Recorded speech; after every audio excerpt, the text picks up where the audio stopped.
আমার নাম মোহাম্মদ রুবাইদ সাইনুল আরফি। আমি সপ্তম শ্রেণীর ক শাখাতে পড়ি। আমার রোল নম্বর 3। আমি একটি কবিতা আবৃত্তি করতে যাচ্ছি। কবিতাটির নাম বিষম চিন্তা।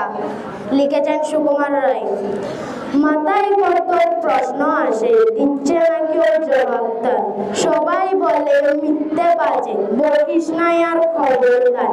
অমন দ্বারা দমক দিলে কেমন করে শিখব সব। বলবে সবাই মূর্খ ছিল, বলবে আমায় গোবররা।